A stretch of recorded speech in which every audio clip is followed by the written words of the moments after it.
기독교의 역사관은 직선주의 역사관입니다. 시작이 있으면 끝이 있다는 것입니다. 이 세상을 시작하신 하나님께서 이 세상을 마치는 날이 있습니다. 오늘 본문은 바로 그 세상 마지막을 예언하고 하나님의 백성인 우리가 어떤 자세로 살아가야 할 것인가를 가르치고 있습니다. 세상 마지막이 언제입니까? 우리 주님 다시 오시는 그날이 세상 끝나는 날입니다. 우리는 이 진리를 믿습니다. 그래서 우리는 막연한 미래를 바라보며 사는 사람들이 아닙니다. 하나님께서 약속하신 미래를 바라보며 소망하는 사람들입니다. 그럼 하나님께서 말씀하신 마지막 날에 어떤 일이 있다라고 말씀합니까? 유례가 없을 만큼 대환란이 있다고 말씀하고 있습니다. 1절에 보면은 그때 내 민족을 호위하는 큰 군주 미가엘이 일어날 것이요 또 환란이 있으리니 이는 개국 이래로 그때까지 없던 환란일 것이며 그때 내 백성 중 책에 기록된 모든 자가 구원을 받을 것이라. 그때는 세상이 끝나는 때를 말합니다. 개국 이래로 그때까지 없던 환란이 있을 거라고 말씀하는데 유례가 없을 만큼 큰 환란이 있게 된다는 것입니다. 유례가 없을 만큼 큰 대환란만 있는 것이 아닙니다. 그때 천사장 미가엘이 하나님의 백성들을 보호하게 될 거라고 말씀합니다. 그뿐만이 아닙니다. 살아계신 예수님께서 성도인 우리를 위해서 중보 기도하고 계십니다. 히브리서 7장 25절에 보면은 그러므로 자기를 힘입어 하나님께 나아가는 자들을 온전히 구원하실 수 있으니 이는 그가 항상 살아계셔서 그들을 위하여 간구하심이라. 예수님께서 성도들의 믿음을 위해서 기도하실 뿐만 아니라 마지막 날에 우리의 구원을 완성하시기 위하여 재림하십니다. 그래서 그때 하나님께서 택하신 자, 생명책에 기록된 자는 반드시 그 핍박을 이기고 모두 구원을 받게 됩니다. 그래서 예수 그리스도를 통해 죄사함 받은 우리는 마지막 큰 환란을 어떻게 통과할까 하고 걱정하고 두려워할 필요가 없습니다. 하나님께서 우리를 보호하고 붙드실 줄 믿고 환란 중에도 인내하면 되는 것입니다. 예수 그리스도 안에 있고 예수 그리스도만 따라가면 되는 것입니다. 세상 끝나는 날은 모든 소망이 끊어지는 날이 아닙니다. 이 세상의 모든 것을 쏟아붓는 사람, 이 세상이 전부라고 여기는 사람은 이 세상 끝나는 날이 절망의 날이고 모든 소망이 끊어지는 날이 될 것입니다. 그러나 예수 그리스도를 믿고 따르는 자들에게는 이 날이 영광의 날이고 복된 날입니다. 왜 그렇습니까? 우리 2절을 같이 읽겠습니다. 시작. 땅의 티끌 가운데에서 자는 자 중에서 많은 사람이 깨어나 영생을 받는 자도 있겠고 수치를 당하여 영원히 부끄러움을 당할 자도 있을 것이며 땅의 티끌 가운데서 자는 자 중에서 많은 사람이 깨어난다라는 것은 예수님 재림 때 죽어서 흙으로 돌아갔던 몸이 호련히 썩지 아니하는 몸으로 부활하는 것을 말합니다. 자녀된 우리가 죽으면 육체는 썩어 흙으로 돌아가고 영혼은 하나님께로 갑니다. 고린도전서 15장 51절에서 52절에 보면은 보라 내가 너희에게 비밀을 말하노니 우리가 다 잠잘 것이 아니요 마지막 나팔의 순식간에 호련히 다 변화되리니 나팔 소리가 나매 죽은 자들이 썩지 아니할 것으로 다시 살아나고 우리도 변화되리라. 그리스도께서 재림하시면 썩은 몸이 영광스러운 몸, 썩지 아니할 몸으로 부활하여 영혼과 신비하게 결합하게 됩니다. 그래서 천국에서 영원히 하나님과 함께 살게 됩니다. 물론 예수님을 부인했던 사람의 육체도 부활합니다. 그러나 예수 그리스도를 부인한 자, 예수 그리스도와 상관없이 살아온 사람은 그 몸이 부활하여 지옥에서 영원히 고통을 받게 살게 되는 것입니다. 그래서 우리는 이 땅에서 살아가는 삶의 방식이 달라야 합니다. 이 땅에서의 삶이 전부가 아니기 때문에 영원한 삶을 준비하며 살아가야 합니다. 그런 사람을 본문에서는 지혜 있는 자라고 말씀합니다. 3절에 보면은 지혜 있는 자는 궁창의 빛과 같이 빛날 것이요 많은 사람을 옳은 대로 돌아오게 한 자는 별과 같이 영원토록 빛나리라.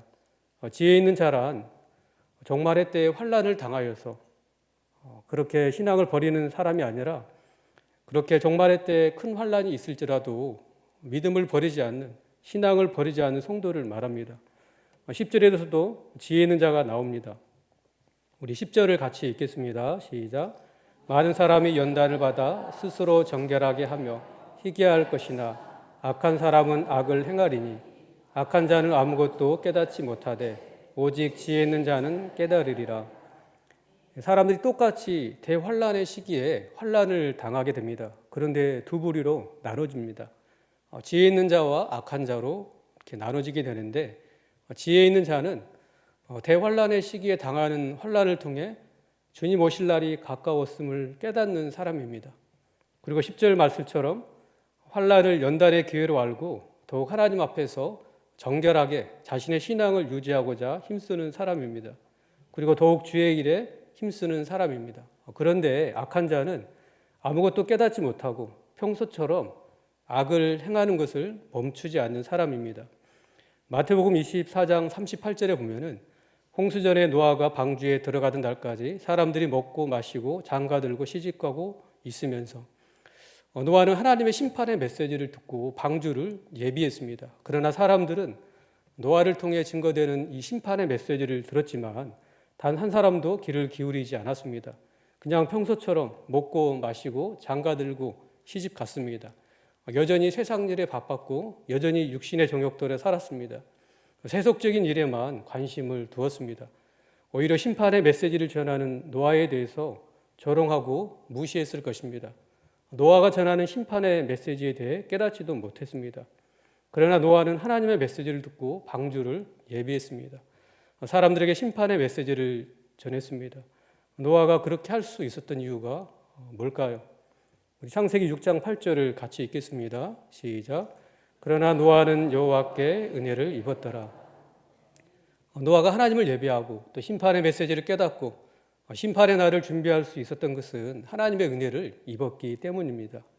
노아가 자격이 있어서 그런 것이 아니고 오직 하나님의 은혜였다라는 거죠. 저와 우리 성도님들이 주님 다시 오실 것을 믿고 준비할 수 있는 것, 또 부족하지만 타락한 세상에서 거룩하게 살고자 애쓰는 것, 이렇게 믿음으로 살고 있는 것이 다 하나님의 은혜입니다. 우리가 지혜가 있어서 그런 게 아닙니다. 이 땅에 지혜자가 많고 또 지식이 뛰어난 사람이 얼마나 많습니까? 그런데 복음이 깨달아지지 않고 믿어지지 않아서 하나님을 부인하는 사람들이 얼마나 많습니까? 우리가 예수님이 믿어지고 예수님을 내 삶의 보배로 여길 수 있는 것은 하나님께서 창세전에 우리를 택하셨기 때문입니다. 믿음을 선물로 주셨기 때문입니다.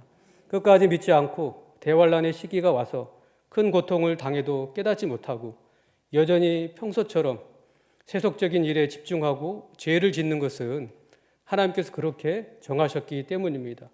다니엘서 9장 23절에 보면은 곧 내가 기도를 시작할 즈음에 명령이 내렸으므로 이제 내게 알리러 왔느니라. 너는 크게 은총을 입은 자라. 그런즉 너는 이 일을 생각하고 공한상을 깨달을지니라. 다니엘을 향하여서 크게 은총을 입은 자라고 말씀합니다. 저와 우리 성도님들, 하나님께 크게 은총을 입은 사람입니다. 우리가 하나님께 크게 은총을 입어서 예수님을 믿게 되었고, 그리고 부족하지만 예수 그리스도를 내 삶의 보배로 여기려고 애쓰고, 자주 넘어지지만 거룩하게 살고자 몸부림치고, 부족하지만 주의 일에 힘쓰려고 하는 것은 내 힘, 내 의지, 내 지혜가 아니라는 것입니다. 하나님께 크게 은총을 입었기 때문인 줄 믿습니다. 그렇게 계속 주님 의지하며 주님 위에 살아가는 성도님들 되시기를 주의 이름으로 축원합니다. 우리가 구원받고 믿음으로 살아가는 것이 은혜인데 그렇게 살다가 하나님 앞에 서면 하나님께서 예비한 상급을 주신다고 말씀합니다. 3절에 보면은 지혜 있는 자는 믿음을 지키는 성도들이라고 할 수 있는데 믿음의 선한 싸움을 싸우고 믿음을 지킨 성도에게 상급이 있습니다. 궁창의 빛과 같이 빛날 것입니다. 그리고 많은 사람을 옳은 대로 돌아오게 한 사람에게도 상급이 있습니다. 많은 사람을 옳은 대로 돌아오게 한 자는 두 가지로 생각할 수 있습니다. 첫 번째는 환난 중에 있는 성도에게 말씀을 전하여 믿음을 잃지 않도록 돕는 것이고, 두 번째는 생명의 복음을 전하여 영혼들을 주님께로 인도하는 것을 말합니다. 이 땅에서 주의 일을 힘쓰는 사람과 그렇지 않은 사람이 받을 영광과 상급은 다르게 됩니다. 고린도전서 15장 41절을 같이 읽겠습니다. 시작. 해의 영광이 다르고 달의 영광이 다르며 별의 영광도 다른데 별과 별의 영광이 다르도다. 해의 영광이 다르고 또 별의 영광이 다르고 달의 영광이 다르고 별의 영광이 다른 것처럼 이 땅에서 어떻게 살았느냐에 따라서 천국에서 받는 영광과 상급이 다르게 됩니다. 이 세상에서 아무리 유명한 사람이라도 금방 이렇게 잊어집니다. 아무리 인기가 많은 스타라고 해도 시간이 흐르면 잊혀집니다. 그러나 영원히 빛나고 잊혀지지 않는 사람들이 있습니다. 바로 많은 사람을 옳은 대로 인도하는 사람은 별과 같이 영원토록 빛나게 됩니다. 바라기는 저와 우리 성도님들이 많은 사람들을 옳은 대로 돌아가게 하는 일에 힘쓰고 그래서 별과 같이 영원토록 빛나는 복된 인생들 다 되시기를 주의 이름으로 축원합니다. 4절 말씀은 마지막 때의 징조에 대해서 말씀하고 있습니다. 다니엘아 마지막 때까지 이 말을 간수하고 이 글을 봉함하라.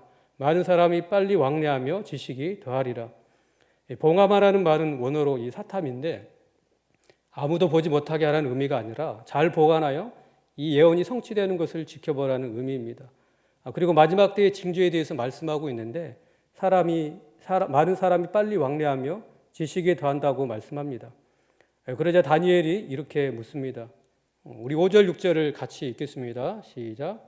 나 다니엘이 본즉 다른 두 사람이 있어 하나는 강 이쪽 언덕에 섰고 하나는 강 저쪽 언덕에 섰더니 그 중에 하나가 세마포 옷을 입은 자 곧 강물 위쪽에 있는 자에게 이르되 이 놀라운 일의 끝이 어느 때까지냐 하더라. 다니엘이 보니 두 사람이 있는데 한 사람은 강 이쪽 언덕에 섰고 다른 한 사람은 강 저쪽 언덕에 서 있습니다. 다니엘은 세마포 옷을 입은 자에게 묻습니다. 이 놀라운 일의 끝이 어느 때까지입니까? 대환란 날이 지속될 기간을 물은 것이죠. 예수님이 재림하시기 직전에 이전과 비교할 수 없는 큰 환란이 있게 되는데 그 환란의 기간이 얼마나 되느냐고 질문한 거죠. 예수님이 언제 오실지에 대해서 사람들이 많은 관심을 갖고 있습니다. 주님이 언제 재림하실지 그날에 대해 궁금해하는 사람들에 대해서 예수님이 이렇게 말씀하십니다. 마가복음 13장 32절 33절에 보면은 그러나 그날과 그때는 아무도 모르나니 하늘에 있는 천사들도 아들도 모르고 아버지만 아시느니라. 주의하라 깨어 있으라 그때가 언제인지 알지 못함이라. 그날과 그때는 아무도 모릅니다. 하나님만 아시고 예수님의 재림의 때는 하나님의 권한에 속한 것입니다. 중요한 것은 주님 오실 날까지 깨어서 준비해야 합니다.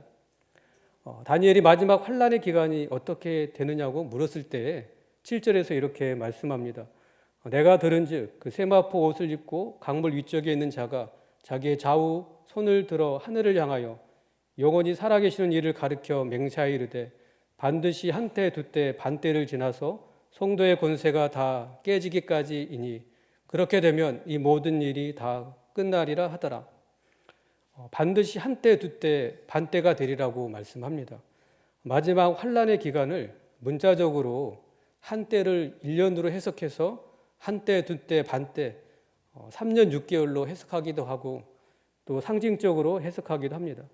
문자적으로 해석한다면 3년 6개월은 42개월이고 또 날로 하면은 1260일입니다.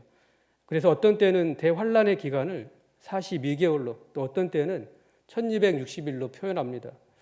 그런데 대환란의 기간에 대해서 우리는 정확히 알기 어렵습니다. 11절에서 12절에 보면은 매일 드리는 제사를 폐하며 멸망하게 할 가증한 것을 세울 때부터 1290일을 지낼 것이요 기다려서 1335일까지 이르는 그 사람은 복이 있으리라. 마지막 대환란의 기간을 7절에서 3년 6개월 1260일로 말하고 있고 여기서는 1290일 그러니까 30일을 더해서 말하고 있습니다. 이 부분에 대해서는 몇 개의 해석이 있습니다. 중요한 것은 하나님이 정하신 대환란의 기간이 있고 그 대환란의 때를 믿음으로 인내하는 사람은 복이 있다는 말씀입니다. 다니엘의 질문에 대해서 천사가 대답할 때 하늘을 향하여 영원히 살아계시는 이를 가리켜 맹세하며 말했습니다. 이는 대환란의 기간이 하나님에 의해서 정해져 있다는 말입니다. 다시 말해서 우리가 확실히 알 수 있는 것은 있습니다. 첫 번째로 대환란의 시기에 적그리스도가 성도를 박해할 거라는 것입니다. 다니엘서 7장 25절을 같이 읽겠습니다. 시작. 그가 장차 지극히 높으신 이를 말로 대적하며 또 지극히 높으신 이의 성도를 괴롭게 할 것이며 그가 또 때와 법을 고치고자 할 것이며 성도들은 그의 손에 붙임바 되어 한 때와 두 때와 반 때를 지내리라. 대환란의 시기에 지극히 높으신 이의 성도가 적그리스도에 의해 박해를 받게 됩니다. 성도들이 그들의 손에 붙임바 되어서 환란과 핍박을 겪게 될 거라는 말씀입니다. 이 환란은 이전 세대들이 겪은 모든 것들을 능가하는 전무후무한 환란과 박해일 것입니다. 두 번째로 환란의 기간이 오지만 반드시 끝이 있다는 것입니다. 성도가 핍박을 받는 것은 하나님께서 그렇게 허용하셨기에 가능한 일입니다. 겉으로 보면은 적그리스도가 세상의 통치자가 되어서 성도들을 핍박하지만 사실은 하나님께서 허용하셨기에 가능한 일입니다. 하나님이 허락하신 성까지일 뿐입니다. 그리고 역사의 주관자가 되신 하나님께서 반드시 그 기간이 끝나면 구원해 주십니다. 세 번째로 환난을 통해 연단하시려는 하나님의 선한 뜻이 있다는 것입니다. 10절에 보면은 많은 사람이 연단을 받아 스스로 정결하게 하며 희귀할 거다라고 말씀합니다. 마지막 때 환난을 겪으면서 연단을 받아서 스스로 정결하게 하며 희귀할 것이라고 말씀합니다. 말세의 성도가 당하는 고난은 성도를 연단하게 하려는 하나님의 손길입니다. 말세의 모든 사람들이 환난을 당하겠지만 성도는 그 환난을 통해 더 정결케 됩니다. 그러나 악인은 더 악을 행할 것입니다. 그래서 우리는 앞으로 있게 될 대환난을 두려워할 이유가 없습니다. 환난을 통해 우리를 정결케 하고 그리스도를 닮게 하실 것을 믿기 때문입니다. 또 우리가 앞으로 있게 될 대환난을 두려워할 이유가 없는 것은 하나님이 정하신 환난이 끝나면 우리 주님 구름 타고 다시 오실 것이기 때문입니다. 곧 승리하여 주님과 영원히 왕노릇하며 살 것이기 때문입니다.